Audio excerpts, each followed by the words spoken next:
Welcome to Path to Peace with Todd Perlmutter. I'm your host, Todd Perlmutter. Our world is a projection of our collective consciousness. The more peace we bring into our lives, the more peace we bring into this world. So let the transformation begin. Impatience, rushing, feeling hurried is a near universal trait in our results-driven society, where we feel pressure to maximize every minute, every second of every day, to be the most productive, to be the most maximizing of profits, where we're encouraged to turn every hobby and activity into a metric that contributes to some aspect of our life, whether it's our well-being or financially. But that tracking that we've been inundated with, that started with watches and became accelerated with our smartphones, is not contributing to our ultimate well-being if our moment of relaxation is timed and measured and compared to some other task that may be more productive. And we are losing out on the ability to breathe and appreciate what we have, this beautiful life. This constant need for optimization takes us out of appreciation. Our steps are tracked, our sleep is tracked, and we are outsourcing our mindful awareness of these activities to an app, to an external source, so that we don't have to become mindful of our lives. For most people, standing in line at the bank means we should take out our phone. Sitting on the train, we should have a book or something playing in our ears. And the idea of sitting and appreciating without feeling like it's waiting is a very rare phenomenon these days. And it used to be the only way to get through the day. Whether we're sitting in traffic, screaming at nobody, just to let the empty seats in our car know how angry we are at the person in front of us, or a waiter is talking to a friend while we really need that water refill. The same thing is happening. We are in a rush, even though we may have nowhere to be, even though we may just be driving home. That false sense of urgency, and it's usually false. Usually we're going to get there when we get there, and there's not even anything we can really do about it. And so we are just creating this anger, this resistance to reality that is making us suffer. But this is not our fate. We do not have to be losing our mind all the time. Everything we do does not have to be a means to an end, as we have made it in our society, where instead of going for a walk to enjoy fresh air and the sun and to get moving and to feel that consciousness shift where we can just appreciate the flowers and the trees and the birds, it's to get our steps in. It's to reach our fitness goal. We brush our teeth to get clean teeth. We eat food to fill our stomachs. We clean the house in order to have a clean house. And so we can be done with those activities. So we can get back to what? to some other activity just to fill that time. But when everything is a means to an end, nothing is appreciated anymore. Nothing is in itself the purpose. And so we have purposeless lives, which are always about finishing this to get to next. And there's never a satisfaction. There's never a contentment. There's only trying to finish the thing we don't want to do so we can get to the thing that can absorb our attention, take us out of our mind, and distract us for a little bit of time until we have to get to the next thing we have to do. And it is this endless cycle that is creating our impatience. And the only permanent way to get out of that mental rushing, and only mental, we can be very fast physically. We can sprint and do things with our greatest enthusiasm and effort. But we don't have to mentally hurry. We don't have to panic, freak out, have anxiety, which comes with impatience.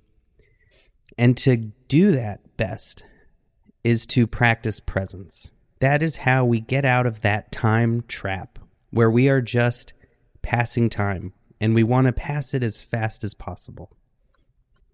I write about this in great detail in my newest book, Aloneness to Oneness, 22 Life Lessons to Change the Way You See the World, where I say, whether it's a tree, a flower, a bird, a pet, or a baby, what we're looking at is presence looking back at us through these beings who don't know the insanity of living in the past or future, constantly worrying, confused, insecure, burned out, angry, jealous, or greedy.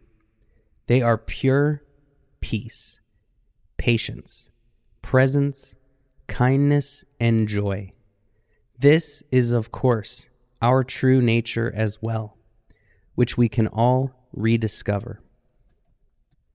Sometimes that impatience that we struggle with can be something like traffic, something like a person just being very slow at their job that we're waiting on them, waiting on hold with the bank or cable company.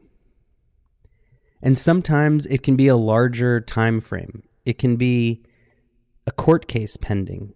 It can be waiting to find out if we got a promotion.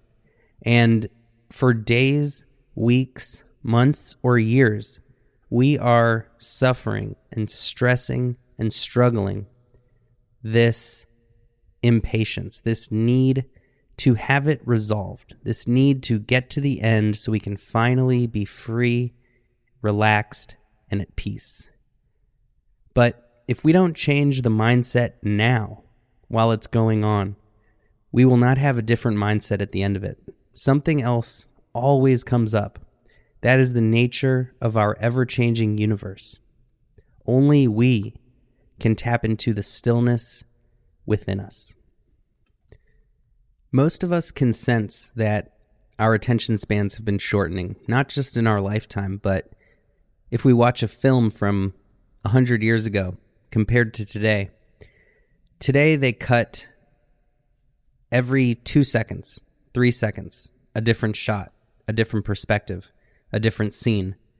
Whereas in the old days, the movies may cut from one shot to another every 14 seconds or 30 seconds. In the old days, there wasn't a lot of great entertainment out there. It wasn't as captivating.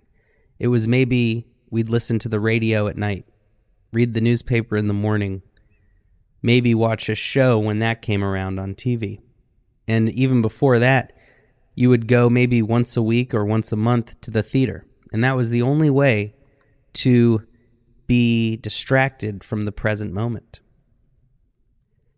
Today, with smartphones, TV being so hyper-stimulating, and with incredible flashy graphics, and most importantly, where the entire history of television is available at our fingertips, and we can not just watch whatever happens to be on, but we can watch the greatest shows. We can watch Breaking Bad anytime, or whatever your favorite show is. We have social media, which is designed to make us scatterbrained and to make us impatient. We have headphones where we can pump in great content like this. No, I'm just kidding. But we can pump in literally any song, any podcast with infinite options at any time, anywhere. And so we have this constant entertainment always available to us, which makes us even impatient to our family, to our loved ones, to our friends, if they're not entertaining us as much as the world's greatest comedian or the world's greatest actors and with the greatest writers writing for them. And so if it seems like we have been programming ourselves to be impatient, to be distant, to be always having our consciousness in a screen or in some other reality, it's because we have been. And that is why we have an impatience epidemic on our hands. We have lost one of the greatest abilities in the history of mankind, which was the ability to entertain ourselves, to be at peace with boredom, to fill that boredom either creatively or to take it as a moment to breathe, relax, and enjoy our lives. That is where the enjoyment happens, when we can just have a moment to breathe and not have it cluttered with that content that is the mental junk food of our lives. In pretty much every town around the world, before the TVs came to town, the parks were filled every day with families and the whole community. And once the TV came, suddenly everyone was inside their house, no longer talking to each other, and the parks were deserted. Going from 90% of the people at the park to maybe 10% today. And while we don't have to abandon technology, we don't have to go back to the old days, we can create a new way forward, which is to learn the lessons that nature can teach us. No tree has ever been bored. No deer has ever been impatient. No snake has ever wanted to check its phone. And the good news is technology has not ruined us permanently. We can all consciously create a new life that gives some space into our day, that can create a sense that we are not so hurried, that we are not so rushed mentally. And we do that by simply creating some time for non-activity. And this can be spent in nature. This can be staring out the window. This can be meditation, which is the most profound way we can transform our mind and our consciousness. And by creating 5 or 10 minutes in the morning and in the evening to just sit, to just walk without a tracker, we can create a feeling in the middle of the day that there is space to breathe, that there is plenty of time. You know, no matter how busy the day is, with some space at the beginning and end, it won't seem so crazy. When we sleep, our minds clear out the clutter, clear out the junk that we don't need to remember. And the important memories are put into our permanent memory storage. And the stuff that's not important gets forgotten so that there's more brain space for the stuff that really matters. And that is obviously an essential part of being a human being. We don't want to remember every single thing as if everything is equally important. And something that is super important that we do not do anymore, that humans have always done, is essentially that same thing, but while we're awake, to just think with no distractions, with no other activity going on. And we can just witness our thoughts, and we can notice what is weighing on us beneath the surface. What are we ruminating about? What are we fixating on that we can let go of? This is how we can consciously become aware of whatever we're obsessing over. And instead of like when we're sleeping, with our full consciousness, we can realize to ourselves, this is not helping. Me obsessing over the promotion is not going to help me get it. It's not going to make me better at my job. It's not going to energize me. In fact, it's going to drain me. It's going to give me back pain and lower my immune system's function. Because only when we are conscious of our thoughts can our thoughts become conscious. And this is how our higher wisdom can come in. When we are able to just sit and just be, there is nothing that can be more infuriating to us. There is nothing that can become more boring. But most people do not have the ability right now to sit without distraction. As some of you may know, I spent 50 days meditating in a forest in New Zealand by myself. And I did not really realize how impatient I was until I came out of the forest. And coming out of a long meditation retreat, or in my case, 50 days in the forest, you realize just how fast society's moving. It really gives a very clear perspective on the difference between the pace of nature and the pace of our Western society. And it's often very jarring, very chaotic at first, because everything's moving so fast. But I had an incredible experience when I went to a restaurant for the first time after 50 days, when I had been eating nothing but ramen noodles, dried beans, and very bland, simple, basic, lightweight food that I was able to bring into the forest with me.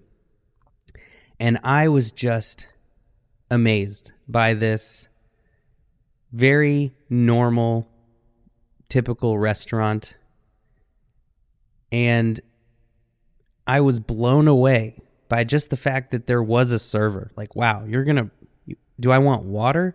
Yeah, I guess so. It was such a shock to even have waiter service, to be offered something. And it was like, wow, slow down, waiter. Instead of, hey, let's go. I got places to be. And it was in that moment when I really realized that every line is just another opportunity to meditate, which is one of my favorite things in the world because of how incredible it makes my mindset and makes my appreciation for life. After meditating everything is more peaceful. Everything is brighter and more beautiful. And so I would love traffic. I would love to wait at a red light, to stand in line at the counter waiting to order.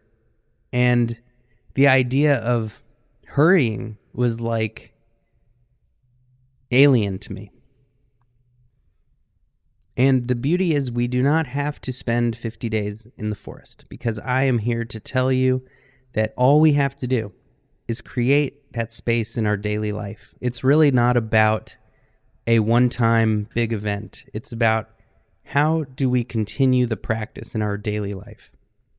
How can we create a life that nourishes our peace and patience?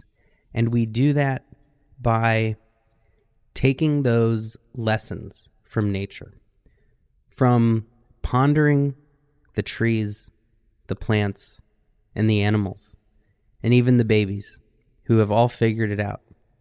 And sometimes we can even see it in the elderly, because they grew up before this. And oftentimes we can see a big smile on a person just staring out the window, rocking in a chair. And we can all have this. We can all stay at peace. We can all get to where we're going, do what we need to get done, and maintain a peace and calm throughout all of it. And it really helps to not pull that phone out mindlessly when we are wanting to check social media, even though we just checked social media. It is designed to take advantage of our mindlessness. And so mindfulness is the way we take back our patience and our control and our power over ourselves. I remember when I was a little kid and I would go on vacation or something, and I would see people just sunbathing, just lying in a chair doing nothing. And I thought to myself, how boring. How are they doing this? And it just seemed so strange to me, because I was an ADD kid. I was diagnosed very young. I was very impulsive and impatient. I did not know how to meditate. And it took me a long time after that until I realized that these people just had that ability. And sometimes they even needed the sunbathing excuse to relax. Another example is, I know a lot of women, mostly, some guys I'm sure, like to just relax in a bubble bath. And I always was like, can we get a TV in there? Can I have my phone in a waterproof case or something? And again, these are just examples of how we have that ability. We have just lost it in so many cases.